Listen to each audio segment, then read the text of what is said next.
है जो जीवन के अमूल्य समय को चोरी, जारी, झूठ, कपट आदि कुकर्मों में बिताकर इस लोक और परलोक दोनों से भ्रष्ट होकर दुख के भाजन बनते हैं।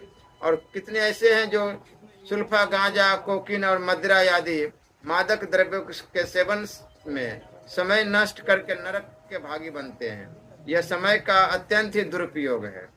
उचित तो यह है कि हमारा प्रत्येक श्वास श्री भगवान के स्मरण में ही बीते, यह क्षण भी व्यर्थ न जाए। एक क्षण भी व्यर्थ नहीं जाना चाहिए। हर समय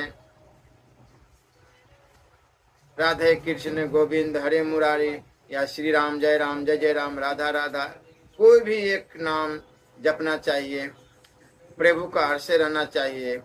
फिर पाप और प्रमाद में बिताना तो अत्यंत ही मूर्खता है। असल में बात यह है कि समय की उपयोगिता को हम लोगों ने अभी समझा नहीं। जैसे पैसे की उपयोगिता समझी हुई है, वैसे ही यदि समय की उपयोगिता समझी होती तो भूल कर भी हमारा एक क्षण का समय ईश्वर स्मरण बिना नहीं बीत सकता।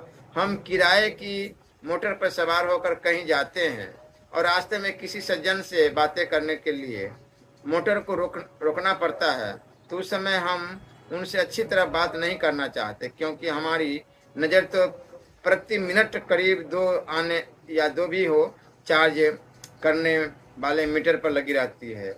यह पैसे की उपयोगिता समझने का नमूना है। प्रति मिनट के 2 पैसे 2 रुपए पैसे से भी हम समय की उपयोगिता को अधिक नहीं समझते। हमारे लिए उचित तो यह है कि जैसे मोटर में बैठे किसी से बात करते समय हमारा मन पैसों में लगा रहता है, इसी प्रकार संसार का प्रत्येक कार्य करते समय अमूल्य जीवन का एक एक क्षण मुख्य रूप से श्रद्धा और प्रेम के साथ परम प्रेमास्पद परमात्मा के चिंतन में ही लगाना चाहिए।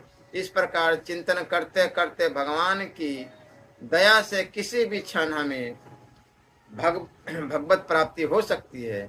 जिस क्षण में भगवत प्राप्ति होती है उसी क्षण का जीवन अत्यंत अमूल्य, उस समय की तुलना किसी के साथ भी नहीं की जा सकती। परंतु वैसा समय श्रद्धा और प्रेम पूर्वक चिंतन करने से ही प्राप्त होता है। इसलिए हमें श्रद्धा और प्रेम पूर्वक सर्वव्यापी सर्वशक्तिमान परमेश्वर के स्वरूप के सदा सर्वदा चिंतन करने का अभ्यास करना चाहिए। ऐसा करने पर हमारा सभी समय अमूल्य समझा जाएगा। यदि प्रेम और श्रद्धा की कमी के कारण जीवन भर में भगवत प्राप्ति न भी हुई